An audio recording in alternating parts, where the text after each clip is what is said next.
This is the Yanks Go Yard podcast with Adam Weinrib and Thomas Carinante. Welcome to the Yanks Go Yard podcast on this beautiful Thursday. I'm Adam Weinrib alongside Thomas Carinante here to bring you the only podcast that gets your Bronx bombed on a weekday afternoon. Garrett Cole took one more start before riding off into the sunset. He complete game to shut out the Blue Jays as the Yankees decided to play a better version of spoiler in their second go-around against Toronto.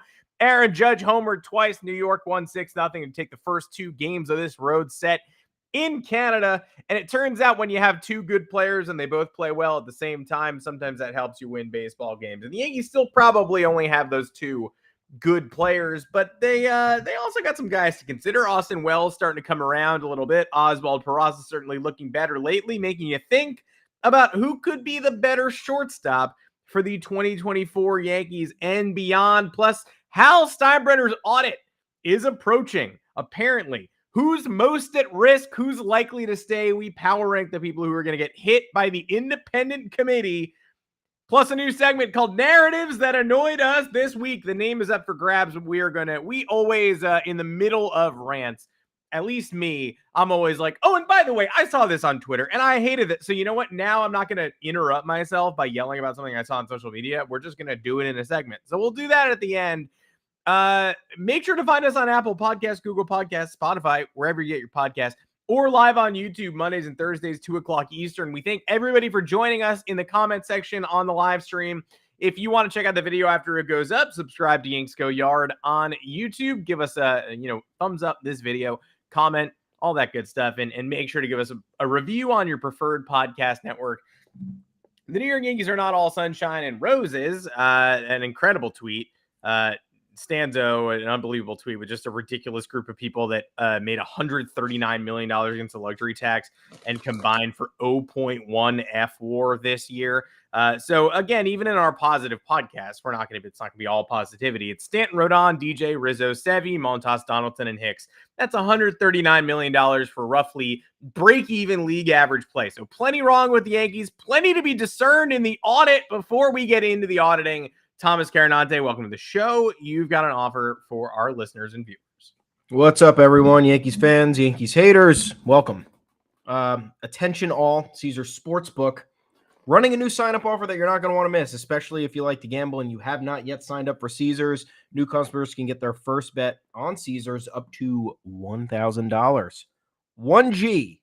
Using our code YGY1000 when signing up. Not only will your first bet be covered, but you will directly be supporting us.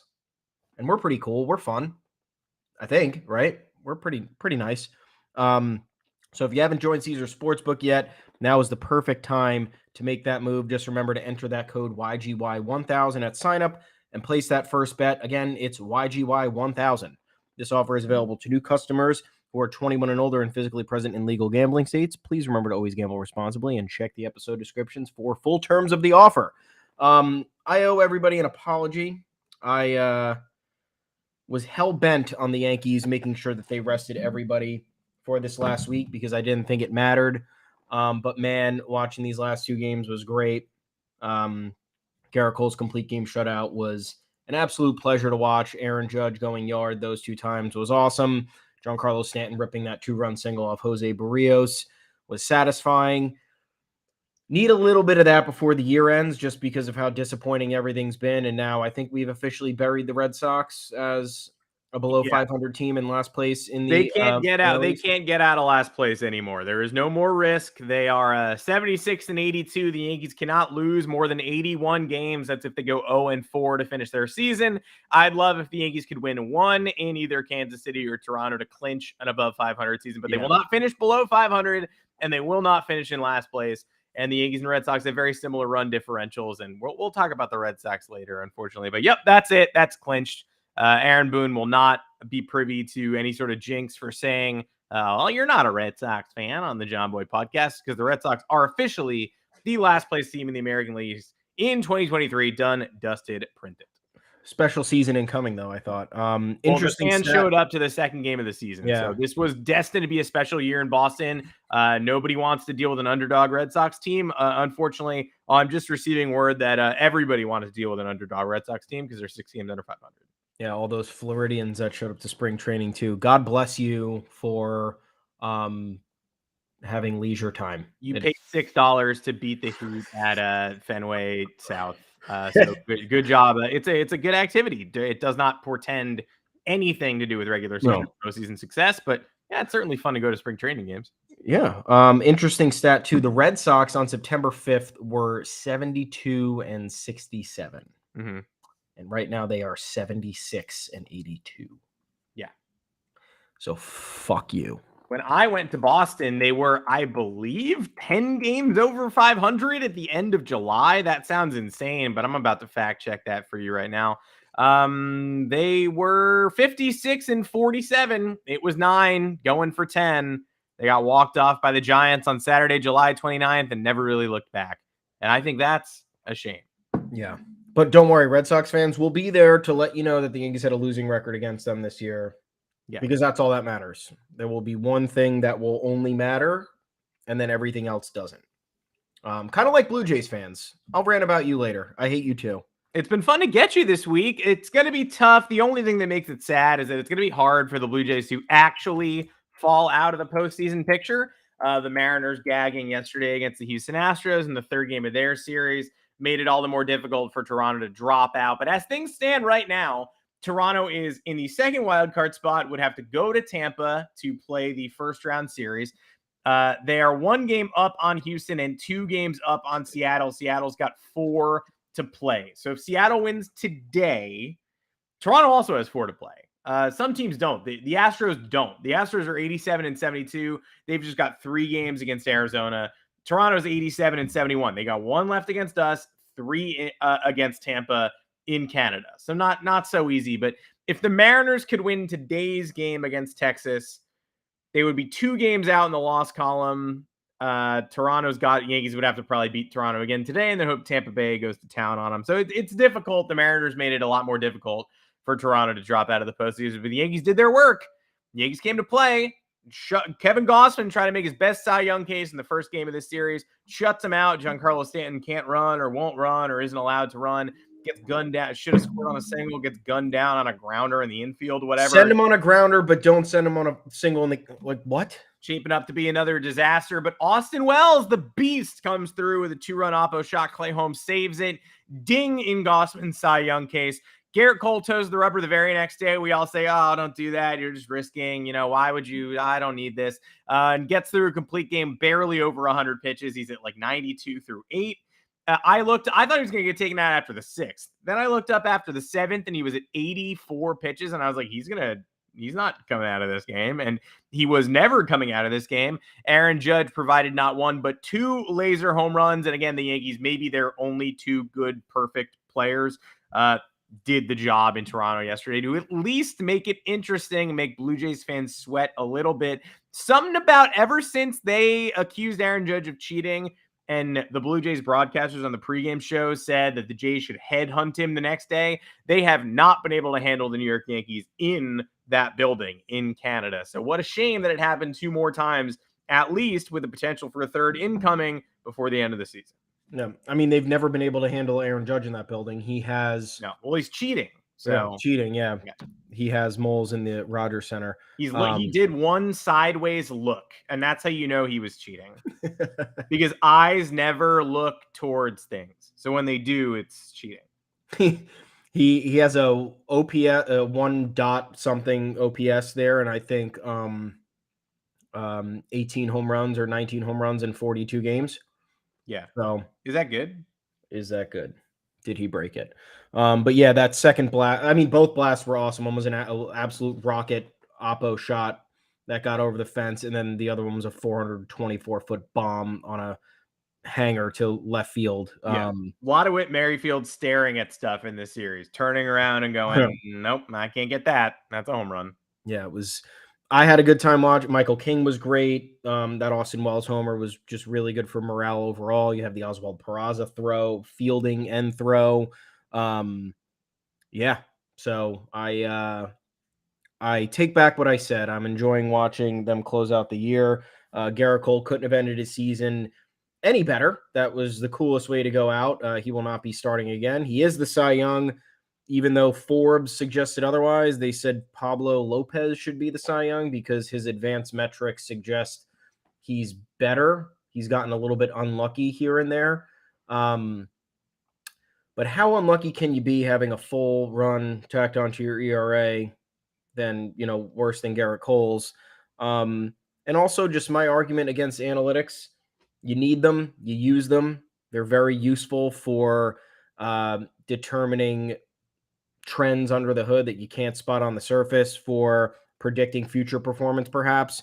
But it's not for saying, oh, this guy should have been better than this guy because of these numbers, which I think is where analytics goes wrong.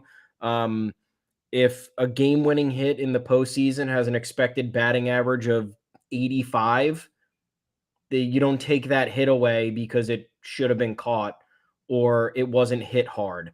So that's why when we're diving into these numbers and you're talking about end of season races, if two people have a razor thin case and the ERAs are very similar, the whips are very similar, everything is very similar, and then you want to go into layer 2 of the argument, which is advanced metrics, then fine. But Garrett Cole has been better than Pablo Lopez. Pablo Lopez wasn't even on the top, I think, 10 or 15 of the ESPN Cy Young predictor, although Felix Bautista was number 1 on that thing when I researched it. And they faced each other once this year, though. That was Cole's other shutout, his other complete game shutout in New York. So how about that? Yeah, I mean, look at Cole getting unlucky in 2019. He pretty much led in every category, and the voters went with Justin Verlander. I think Verlander had a better whip, and he didn't have Cole had more strikeout. Verlander had one more start, more innings pitched, and a better whip, and he had more wins too, and he got it. Look at various unlucky seasons with batted ball metrics. It doesn't change the reality of what's happened. Baseball's fucking weird. I think that's just what the it comes down to at the end of the day. Like, this sport is more unique and unpredictable than any other, and you could play like you're having a good season and not actually have one. But we're not going to live in fantasy world and try to flip that when it doesn't go your way, or if you just value advanced metrics better than, the surface level numbers. And I don't think surface level numbers should rule the day, but also advanced metrics should not be flipping an argument on its head just for the sake of doing so. Yeah, this is probably Cole's second best season ever, and the metrics indicate, it's not like the metrics indicate that he's a huge flop and Pablo Lopez is a GOAT. It just indicates that Pablo Lopez may have gotten a little unlucky. Metrics are helpful and predictive. Reading what Pablo Lopez did this year and seeing that below the surface indicates he could have had an even better season. Maybe it teaches Pablo Lopez a method for increasing his potential luck factor. Maybe he dives into it for solutions and ways to figure out how to maximize his talent and what lies under the hood. Or maybe he just says, hey, odds are next season goes even better for me. That's fantastic. But when you start awarding Cy Youngs and end of season awards, which do have monetary rewards tied to them, you start awarding those to things that didn't happen. That's like the Dodgers columnist in the LA Times last year who said, once the Dodgers were down to the Padres in the NLDS, hey, we shouldn't even have a World Series this year. What happened to just naming the best team the champion? It's like, well, that is not what we agreed upon. You played a postseason and it didn't turn out well. They also never did that. No, it's a thing you invent when you're like, oh no, my 108 win season is about to disappear. Well, why don't we do the most wins award? Like, that's kind of what this sounds like too. You awarded the team that you believed based on the data you had should have been the best team, but then in the tournament they weren't. Pablo Lopez, there are some metrics indicating he perhaps should have had a better season than Garrett Cole. Cole did a great job minimizing the home run ball this year. He basically had the same innings pitched, same hits per inning, fewer Ks this year, but only gave up 20 home runs as opposed to giving up 33 last year. So he pitched to contact a little more, avoided the strikeout, in an effort to chase softer contact and avoid the home run ball, get the ball on the ground more often. And it worked. And he had an incredible season. And if there was any doubt about him being the Cy Young entering yesterday's start, and there shouldn't have been, he went 9 innings against a team that had everything to play for while he had nothing to play for, and dominated them and shut him out, lowered his ERA into the mid 2.6s after it was 3.50 last year, all the way down to 2.63. Pablo Lopez, I hope he finishes 6th or 7th, but it's Garrett Cole's award. It's no one else's award, and there's not even really a conversation to be had here. No. And congrats to Garrett Cole. Like we said last episode, I owe him an apology for all the shit I talked on him for years, and I love how hands-on he was this season. And the Rortvedt stuff, we were laughing earlier because we thought he genuinely hated Ben Rortvedt. Yes. Talking Yanks talked about it too. And I wondered if that was like part of the Yankees clubhouse problems, but David Cohn was saying that Garrett Cole feels very comfortable with Ben Rortvedt and is able to be more expressive. And if that allows him to kind of channel some of that anger and be a little bit flippant or be, I guess, a little bit more open and animated with someone like Ben Rortvedt, who I guess brings that out in him, then I'm for it.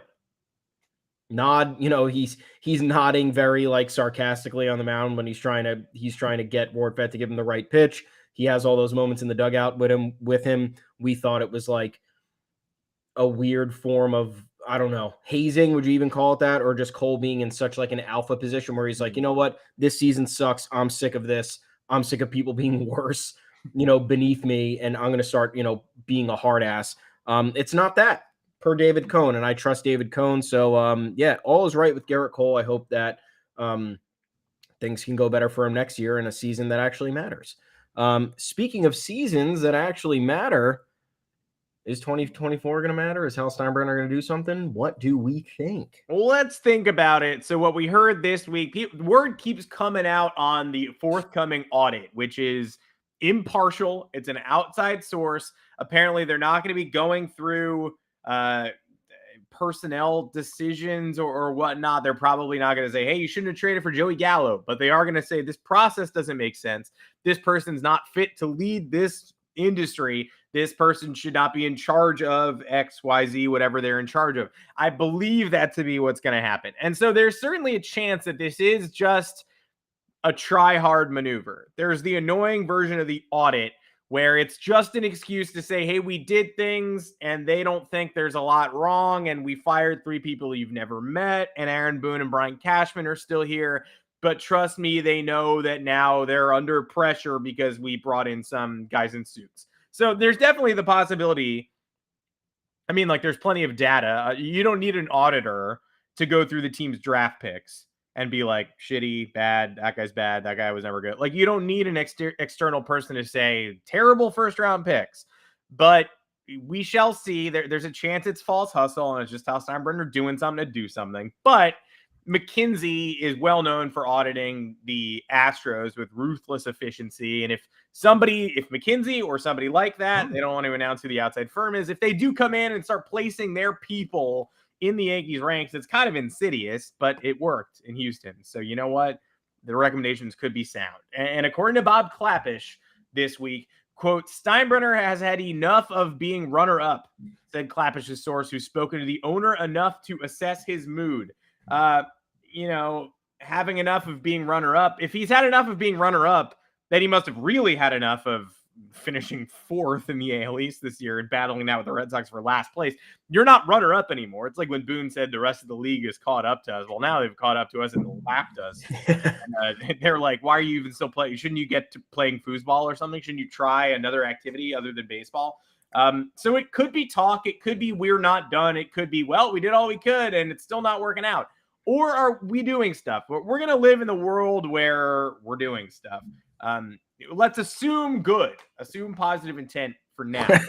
So in terms of ranking the people at risk here, I have a clear number 1 and number 2 on my power rankings for who's most at risk. And I think the number 1, based on everything that Klapisch wrote, The Athletic did their deep dive for us this week, like they do for all the shitty, expensive teams that flame out. They did the Padres, they did the Mets, they did us. Great work by Chris Kirschner and Brendan Cuddy. no judgment, the Yankees one was more boring than the other ones because nobody who spoke on record actually wanted to say anything. They were like, yeah, injuries are crazy, man. This was a rough season, said someone speaking under the condition of anonymity. It's like, nobody wants to say F Brian Cashman. Like somebody said AJ Preller was like a robotic, like people judger or whatever. I would have loved a really elite quote, but everybody, the Yankees are all media trained. They don't want to say stuff like that. But reading these pieces, Clappish for sure said the analytics team and the people who greenlit decisions like trading for Joey Gallo and trading for injured Frankie Montas are surely going to receive the ire of this audit. And Michael Fishman, I would say you are in danger. Whoever leads that operation, there is certainly a chance that this audit says stop listening to these people before you make your final decisions. I think if Cashman's not in danger, the people who he relies on to give him the information that he uses certainly are and certainly should be. And so my number one is I think the analytics team is close to rest in peace mode, and they might not want to buy in New York. They might want to rent. If going home at the end of the season, like Yankee Stadium will serve no more home games this year, pack your pens, pack your 3-hole punch, like anything you want to keep.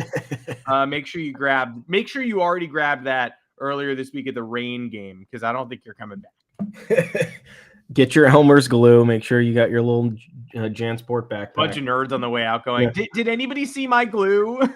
I was trying to pack all my glue. I think you're totally right. I think it's going to be Cashman's, confidants. But the problem is that Cashman employs those people and probably has hired those people. So the audit is, to me, a bit of a slap in the face to Cashman. But I also don't think it's on the surface, it's a slap in the face, but in reality, it's not, because he's responsible. Like Clappish does mention, he's like, yeah, whoever greenlit these trades. And it's like, does Brian Cashman not know who Joey Gallo is? Who greenlit the medicals on Montas? Like, that's got it. The buck has to stop with Cashman. You can't pin that on some other guy. Yeah, the analytics team is not being like, oh, there's a chance that his rotator cuff might actually be okay in a month and a half, so we'll take the gamble on it. The analytics team is giving him information that he cannot spot right in front of him. They are giving him intel that is beyond common knowledge. They are not, I don't think they are greenlighting a Joey Gallo trade. You know what kind of player Joey Gallo was. You don't need to go into advanced metrics to know that. You look at his baseball reference page for the past 7 years, it's the same thing. So to me, I think that in order for this to actually mean something, everybody around Cashman who's been instrumental in the decision-making needs to go. I think that's analytics team. Mm-hmm. Is Fishman the head of the analytics team? I mean, like, he is, what's his actual title? Yeah. He's the one who's taken a ton of credit for, I've heard about the Nick Swisher signing like a billion times. Oppenheimer has to go, in my opinion. Like, he's my number one. Michael Fishman is the assistant general manager, and he is the stat-minded one. That is his current position. Great. Him and Oppenheimer, could not be less reputable at this point in time. Yeah, I think that those have to be the two, because if you look back to disappointing Yankee seasons, like, we turned the clock back to 2016. Sucked, missed the playoffs, made the playoffs the year prior, got embarrassed by the Astros in the wild card game. You want to make some noise the next season, but the team wasn't good. It had a bloated payroll because of older contracts for the most part, and they weren't that talented. They just weren't that good of a team. This team obviously had its holes, had many a problem, but you have the face of baseball, Aaron Judge. You have a top 3 pitcher in the game, Garrett Cole, and you, in theory, have enough talent around them, plus prospects who had come up last year who started to look like they'd be turning the future around, ready to, take the reins in 2023. And the fact that everything fell apart, from, injuries to older, player regressions, from guys like Josh Donaldson to Oswaldo Cabrera, like every single thing in between here went wrong for the Yankees. So, and they won 99 games the year before. It's not like they were coming off, like 2015 to 2016 where they got to the wild card game and they weren't really that good, but you thought they could have done something a little bit and they didn't. This team won 99 games, made the ALCS, had one roadblock in front of them for the last however many years. It's the Astros. Couldn't do it, and now this year they are fourth in the division. So I don't think this is a ruse. I think this is Hal Steinbrenner actually trying to get to the bottom of the problem. But I think the number one thing that needs to happen, we could power rank whatever all we want. They need to figure out the injuries, and that's obviously Eric Cressy. Yep. He's my number two. Yeah, my number two. You talk about him, please, because I don't have the energy. But the number one move that has to happen here is you remove all of Cashman's confidants. You get him into a cushier front office position that is not fully responsible for making every single roster decision and signing off on the most important roster decisions. And then you bring in somebody beneath him, and that person beneath him, whether it's a newer school thought, whether it's just a different perspective, whatever you want to call it, brings in a team around them and they figure this out, because it's not working at this point. There's been and look, I'm not discounting what happened 2017 to 2019. Those were great seasons. Got unlucky in 2017 with the Astros scandal. Got unlucky in 2018. The Red Sox were an absolute machine. Mm-hmm. And then 2019, like, I don't know. Like to me, you blow it at home for a couple games against the Astros. You fight back hard on the road, and then you have Aroldis Chapman, who's just terrible. Like, the Astros were the better team, in my opinion. You got unlucky with some injuries, but like 2020 until now, that's 4 seasons, not good. And something needs to happen. You don't have to clean everybody out. Aaron Boone doesn't have to go in theory. Brian Cashman doesn't have to go, but there needs to be some sort of a rearrangement that gives a roadmap or the fans confidence that something will be different next year. Yeah,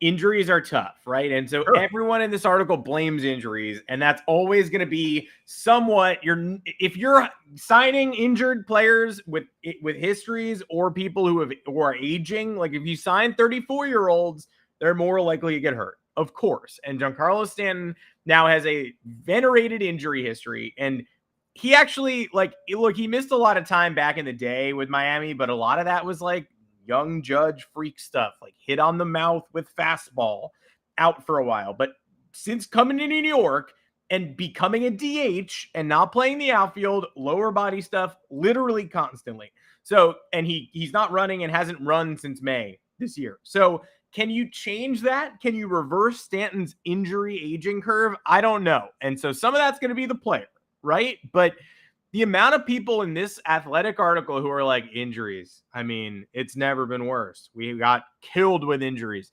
Judge and Rizzo are freak injuries, although the medical staff could not figure out that Anthony Rizzo had a concussion, and David Ross said, I think you have a concussion. That said, the lower body injuries are crazy on this team, always have been. Pitchers burn and churn. And that happens in Major League Baseball. I understand it, but it's the worst I've ever seen in Tampa and in New York. The entire Yankees bullpen hit the injured list after they were eliminated from the playoffs this year, basically. And we didn't really notice or talk about it because they were eliminated from the playoffs this year. But one at a time, as soon as they got axed, Loizaga, Canely, Wandy with the triceps, everyone at the back end of the bullpen hit the IL. The amount of people that focused on injuries and the amount of the sheer number of injuries and repetitive lower body issues that have happened in recent years, the Yankees hired a famous injury strength training guru named Eric Cressy, who has a strong connection to a lot of players. Like, he worked with Verlander personally. That's why everybody thought Verlander was coming here. He wasn't. He worked with Corey Kluber. That is why we got Corey Kluber. What does Eric Cressy do during the season? Does he come to New York? Because I don't think he does. He's got a practice in Florida, and he works with a lot of these people in the offseason. How often has he been in New York? How hands-on is he in diagnosing these players? How instrumental is he in their training program? Is he able to be a check or a balance on someone who is not adhering to the training program?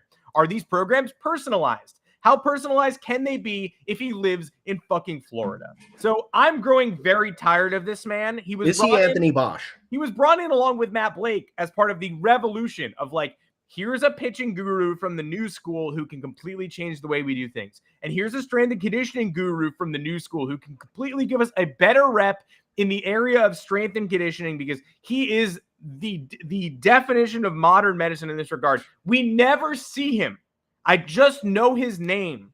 They need somebody who's able to better handle the day-to-day of these players. And so if they're bringing up injuries 100 times in these audits, you would think that these efficiency auditors would be like, why does your head of strength and conditioning live in a different state, a state that's far away? How much does he do? And then if they're not able to answer that question, get the fuck out of here.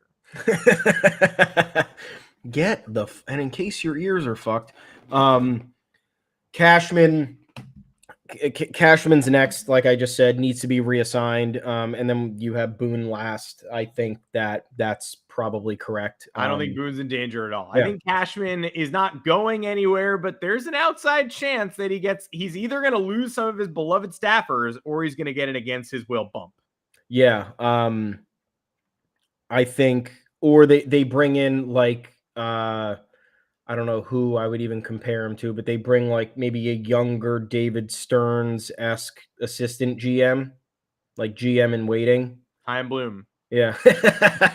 Before Cashman is GM emeritus. But yeah, Boone, the players continue to back him. Honestly, like I said, last episode or the episode before, I think he's gotten a little bit more candid. I don't think it makes sense on that same plane. Like, I don't think it makes sense for him to come back for 1 year as a lame duck manager and waste another year of this youth movement that they're trying to instill. So like, I don't know what to me, I think you're choosing between extending Aaron Boone or firing him. Yeah. And at that point I would fire him. Yeah. But then again, who's picking the manager? Is Brian Cashman picking the manager? Because I don't know if we want that to happen. So that's why these decisions have to come fast from Hal. And I think the owner now needs to have a direction. There's been all these articles that have previously stated that he's very hands-off. He lets all of the decision-making, Cashman's his guy. That's where everything starts and stops. So I think in order for this to change, I think in order for there to be a clear roadmap, he needs to step in. I don't know what his baseball intel is, but as an owner, I think you could just influence like what you want to see happen, what you think the best practices are, because clearly there is a disconnect. I mean, there couldn't be a more obvious disconnect between the front office and the dugout. Think about it. If the Padres have that disconnect, if you read about that in The Athletic, Yeah. The Yankees definitely do, just based on their moves, just based on how news gets released, just based on how I'm not saying make a decision on Boone now, but like he doesn't have an answer for the media when they ask about what he thinks his status is for next year. I hadn't even thought about it. Yeah. Hadn't even thought about it. Never even thought about it. I don't know. I know they like to take these decisions into the offseason without having any in-season turmoil, but Hal needs an imprint here. He doesn't have to be a baseball genius. He just needs to be kind of a drill sergeant in holding people accountable and making sure that the flow of information in every aspect is more efficient, whether it's analytics team to Cashman, whether it's front office to dugout, whether it's manager to player, whether it's player to media. That's been the biggest problem, and that's why a lot of the stuff that comes out of the Yankees feels very dishonest, disorganized. So yeah, I think that's it. You had number one was analytics team, 1A was Fishman, Eric Cressy next, Brian Cashman, whether it's reassignment or losing all of his close people, and then Aaron Boone. I think that's probably the best way we can go about this. Yeah, that's where I'm at right now. We'll see what happens. We'll see if they actually take action. It seems like, look, again, Bob Klapisch saying he's tired of finishing runner-up. Well, he better be, because he's not even in the realm of runner-up at this point in time. If he hated being runner-up, he'd better really hate this. And the season's over. They don't want to make moves in season. Fine, but the season's over. I'm not going to talk attentively I'm not going to sit here in front of my TV, knife and fork out, watching the Yankees play the Royals this weekend. So it's time to get into the offseason business. We're not even facing Cole Reagans. Aroldis Chapman isn't even there anymore. So that would have been fun. I'm good. That would have been a little bit fun, but he's going to the playoffs. They're going to win the AL West. Kooky. Well, so we can watch him in the playoffs. That's not going to turn out. Oh, that's good. Yeah, speaking of fun, that'll be good. It's going to be fun. If we're power ranking teams I want to root for the least in the postseason this year, it's Astros at the very bottom. Then it might be Rangers. Yeah. Honestly, because it's going to be fun rooting against Aroldis. We shall see. Well, let's talk players. The comments want us to talk players. So let's talk about some of the fun stuff that we've seen recently and ignite some other debates. I mean, it's probably worth talking about the shortstops for next year. It was only a couple of weeks ago when the Yankees were in Detroit at the very end of August, and Anthony Volpe got his OPS over 700, hit his 20th of the year late to tie that game that they did not win. And we were all kind of like, all right, I mean, job's done. He's not going to have an exemplary frame it first season, but as long as he doesn't completely fall apart in the final month of the year, fatigue, what have you, he's going to finish around 215, 220, 225. He's going to have 20 plus homers. You're going to be able to put that 2020 season in the bank and say, not fantastic, but we can work with it. Like I said in the last show, I check every day now, basically just to see if he got a hit. Because I anxiously go, did he really not get a hit? Did he really go over again? Really? No, come on. Got a hit yesterday. He's now at 207. Only 4 games left. Really hope that he's able to keep that closer to 210. He's shown flashes this year for sure. He's also shown flashes where he just completely loses his ability to control the zone. It's very odd. It's been a strange year for him. I don't know why it's ending so slowly. It's his first 162-game season. It is what it is. There have been enough moments this year, and it's rare enough for a rookie to go 2020, and the defense has been pretty good, that I'm not out on Volpe. I'm just frustrated that I didn't get to end this season as pumped about him as I should have been. Which brings us to 17 errors this year, but the defense has actually been good. He has surpassed my expectations at shortstop. According to OAA, DRS, they've got him in the positive. OAA likes him less, but they still say thumbs up to him. DRS says he is one of the best shortstops in baseball.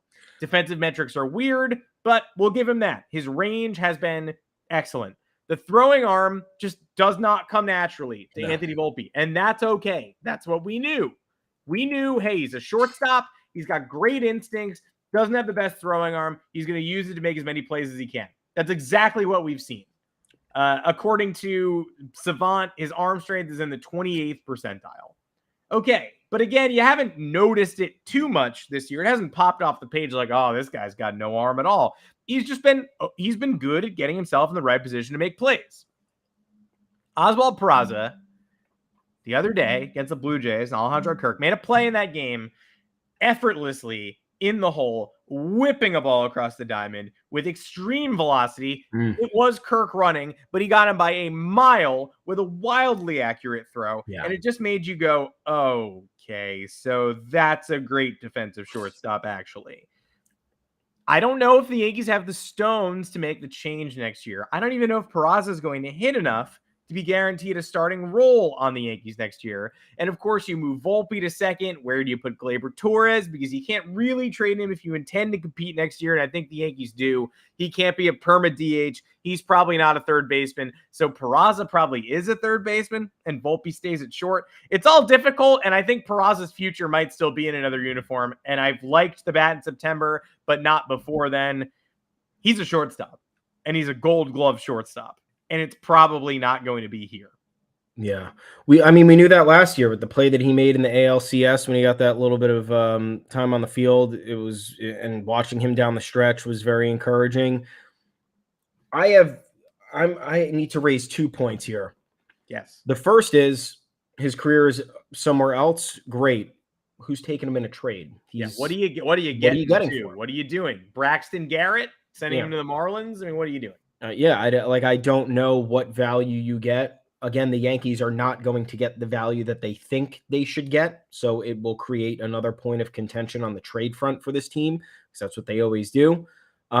Secondly, and I just think this is something worth discussing, what do you think happens if Oswald Peraza got 155 games under his belt this year without any playing time interruption?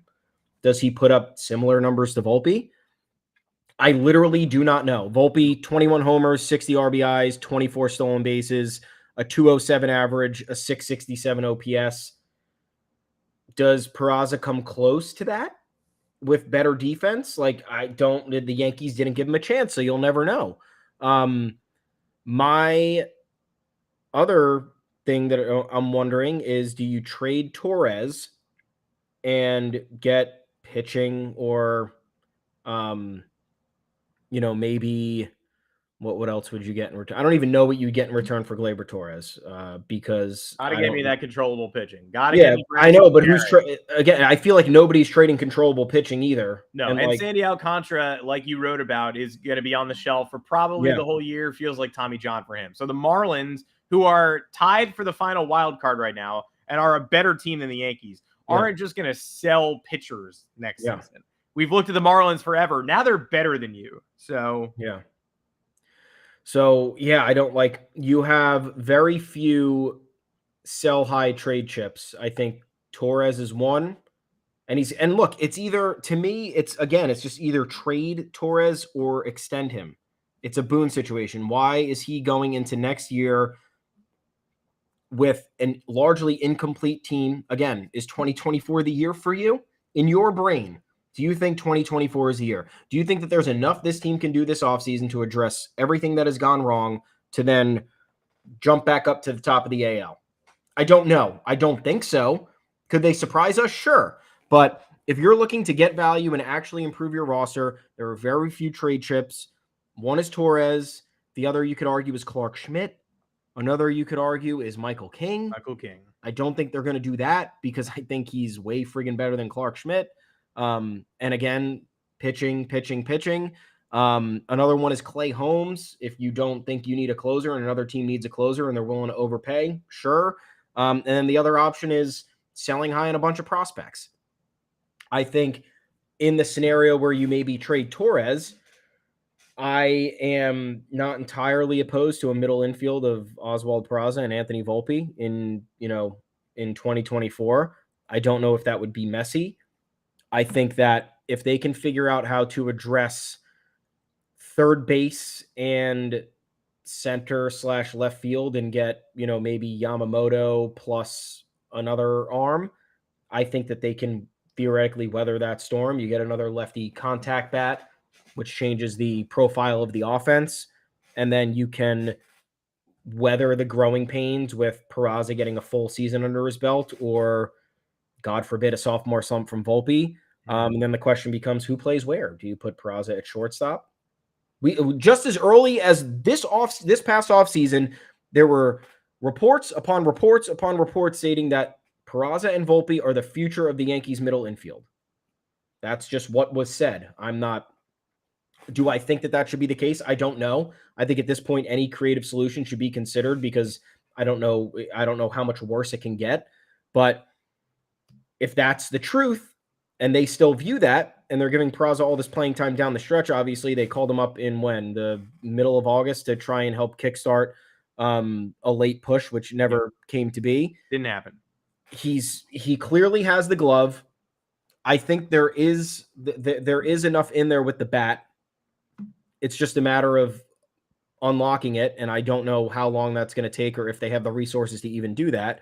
But now you have to weigh. Do you trade low on his value because you're not going to get much? Or do you sell high on Gleyber and then see what you have here?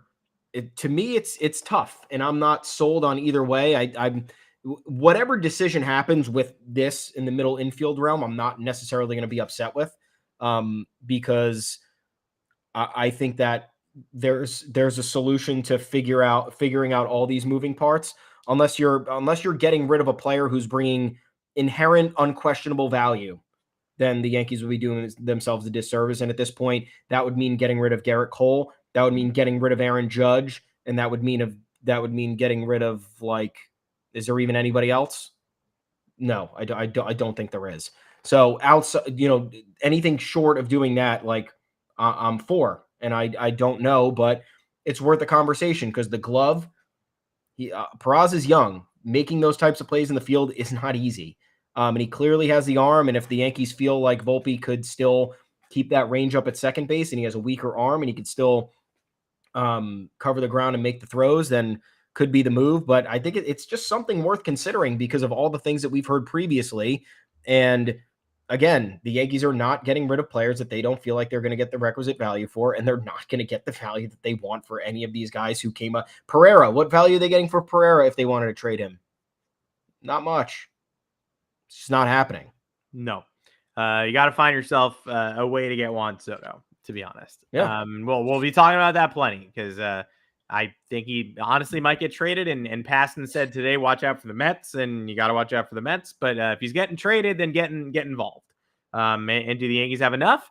The Padres lack high-level pitching. Yankees have a ton of that. Just maybe that's where Peraza goes. And they got a lot of infielders there, though. So displace old man Bogarts.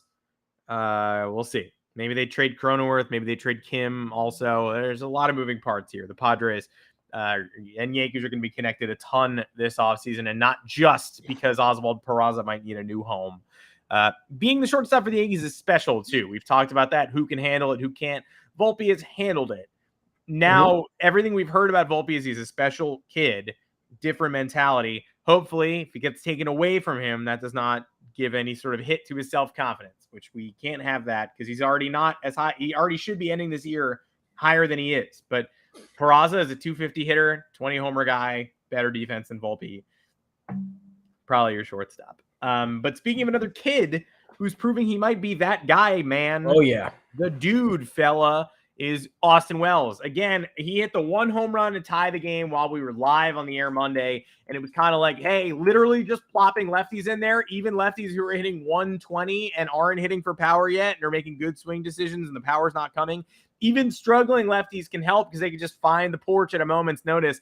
Well, he went oppo in Tuesday night's game, found the left center bullpen, and now all of a sudden, 16 games for him, 58 ABs, 5 walks, 4 doubles, 3 homers, 9 ribs, 190 average, the OPS climbing up to 640, but there was a point in time when the OPS was in the 300s because small sample size is weird.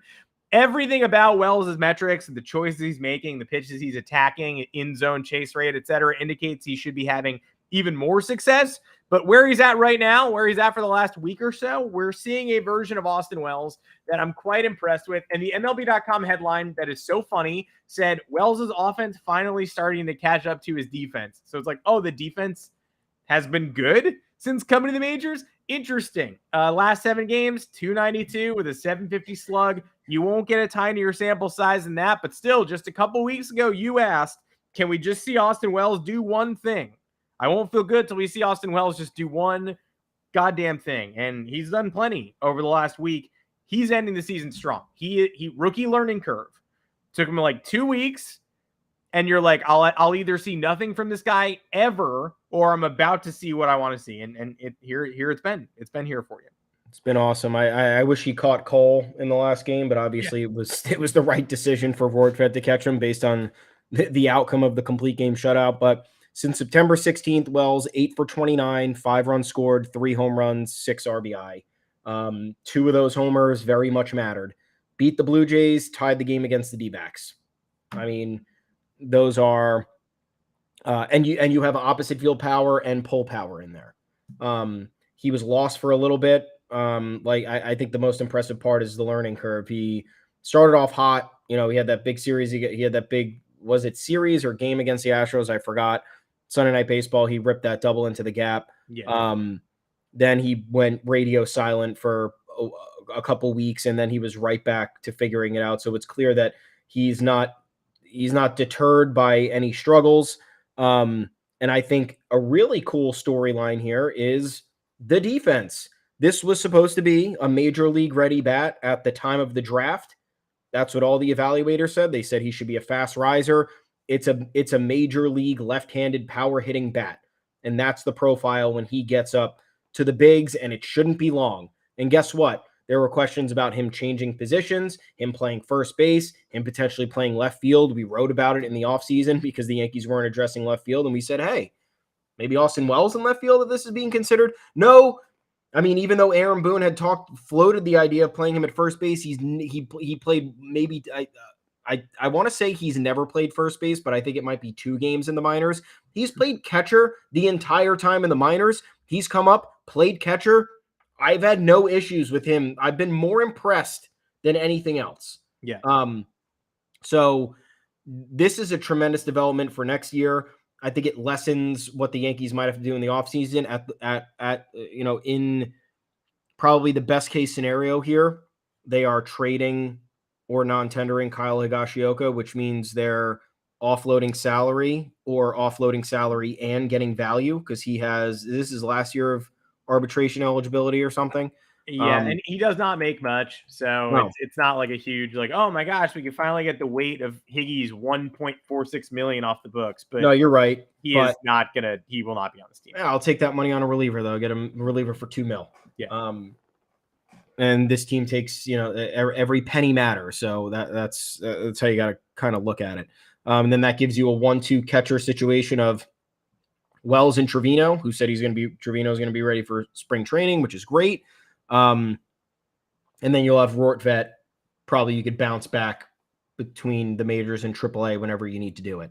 So I think that this is exciting because I was very worried about him after those first 2 weeks. Just like you just needed some of these guys to find a semblance of what they're capable of before the year ended instead of just having it be completely miserable. And I think for the most part, you have Pereira made some hard contact. I know he's largely been unimpressive, but like some of the hits that he's had have been impressive.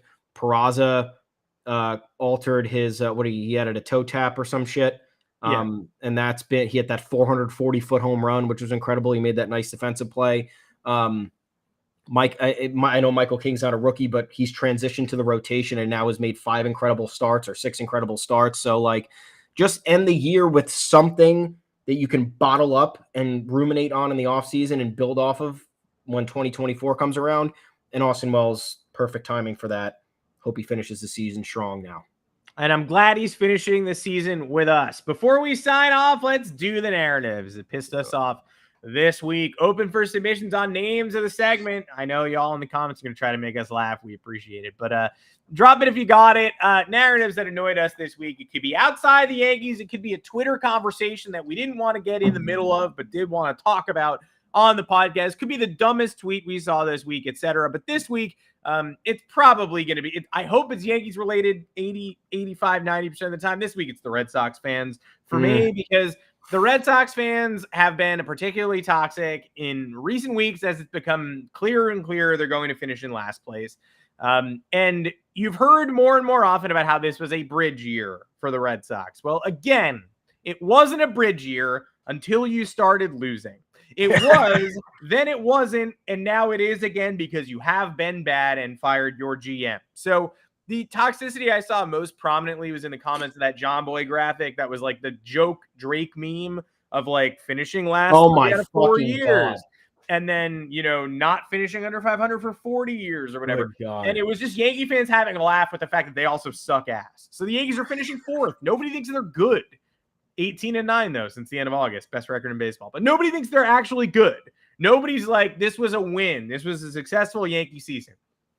Every Red Sox fan in the comments was like, this is what we celebrate now in New York. You celebrate not finishing last. Wouldn't you rather be last for a better draft pick? And it's like, okay, well, this was dripping in irony. Nobody was actually celebrating not finishing in last, but also it is funny that the Red Sox are in last again. The Red Sox fans were really triggered by this, tweeting a bunch of stuff like, oh, surely you have more playoff success than we do in the last 5 years. And it's like, actually, we kind of do. Like, you went to the ALCS once and lost. We've done that. We did that last year. We did that in 2019. We've done that a bunch. It gets Red Sox fans in their feelings. They start saying dumb things. But more specifically, the dumb thing that's now pervasive is the Yankees and Red Sox finishing 4th and 5th this year is not equal because the Yankees were supposed to be good and the Red Sox weren't. Well, that's not what you said in May. Certainly not what you said in July when you were 9 games over 500, gunning for a playoff berth. Not what you said in March when I was inundated by columns saying that, hey, don't count out an underdog Red Sox team. You just never know what's going to happen. David Ortiz said that. They might be most dangerous when you least expect them to be. I read plenty about how Brian Bayo was going to take an ace step forward this year. I don't think a 4.11 ERA and a 1.32 whip is an ace, but you tell me. I couldn't have possibly read more about how electric this team was, how Masa had revolution. Masa, not Masataka Yoshida. Masa. Hey, let's laugh at the Yankees for not overpaying Yoshida. All right, you got a 287 hitter with a 781 OPS and a 109 OPS plus who stopped hitting as the year went on. That's not that interesting. I read a million times this spring about how, yeah, we were critical of the front office, but then they extended Devers. What? You're not allowed to change your opinion when events happen? Sure, but then you're not allowed to change back when other events happen that makes it turn out that your team stinks. So you claimed in March, in February, this team can be sneaky good. You claimed in April, this is going to be a special underdog season. Come out to Fenway Park. Watch Masa.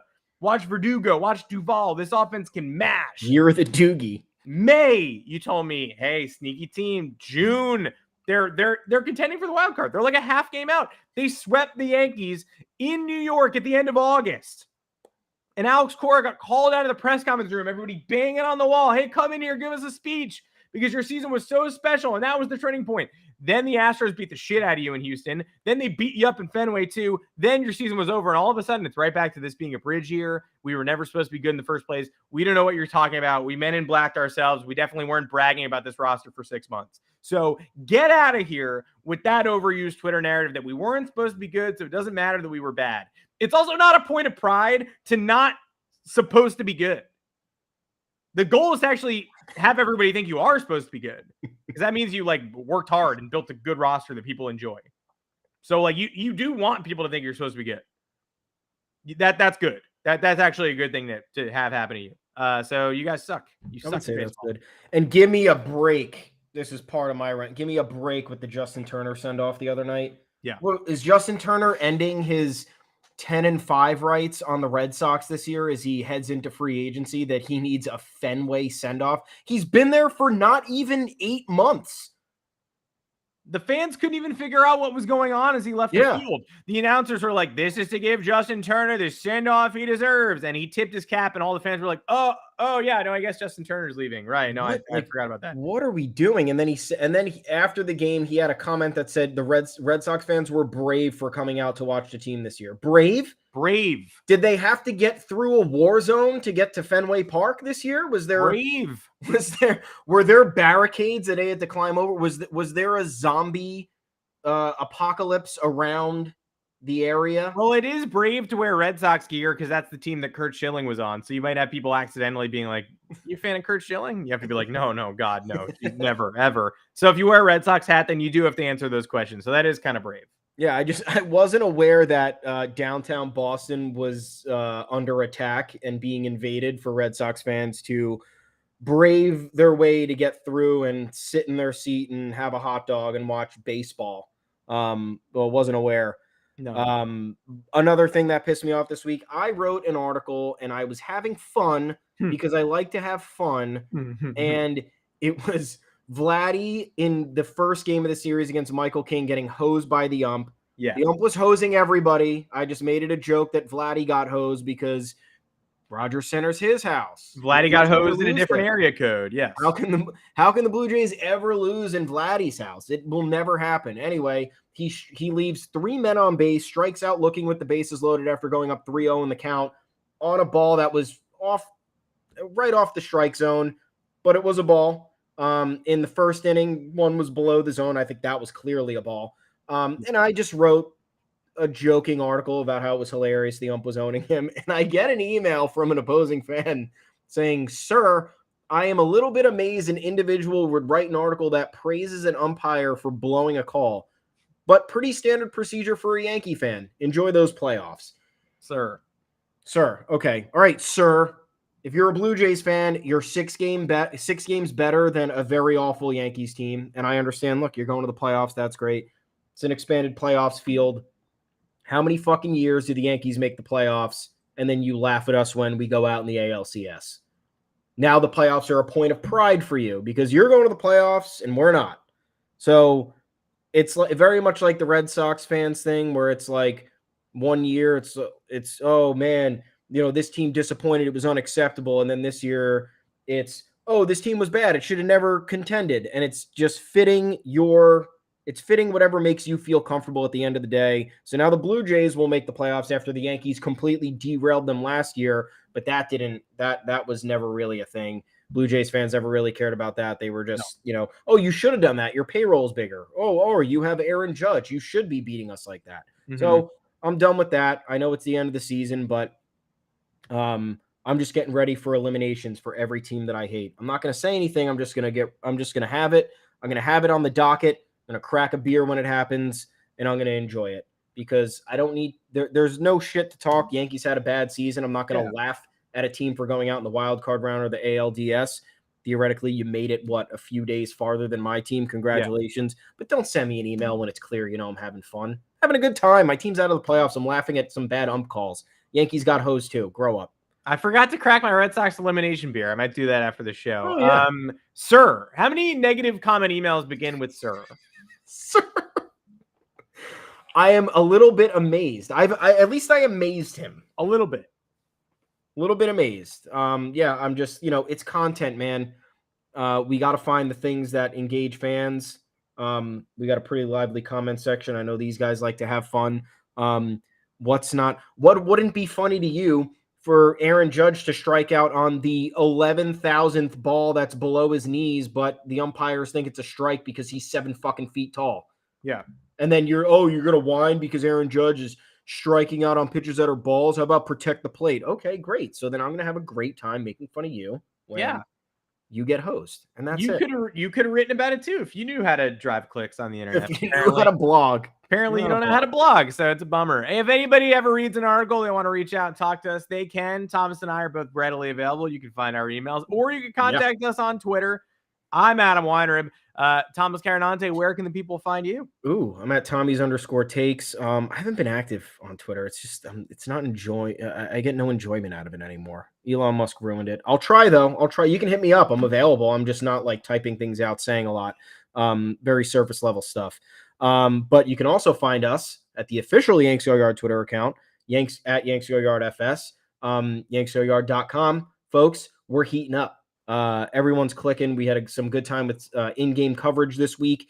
I know these games don't matter, but clearly we have some interested fans. We have a few storylines to keep following. We're going to finish out the year strong. And then guess what? Monday starts off-season content. It begins. We got stuff planned. You're going to be reading about it. You're going to be having a good time. So please head on over there. That's where our bylines are at. We got other folks writing for the site too. So we want to make sure that they're getting the exposure that they need.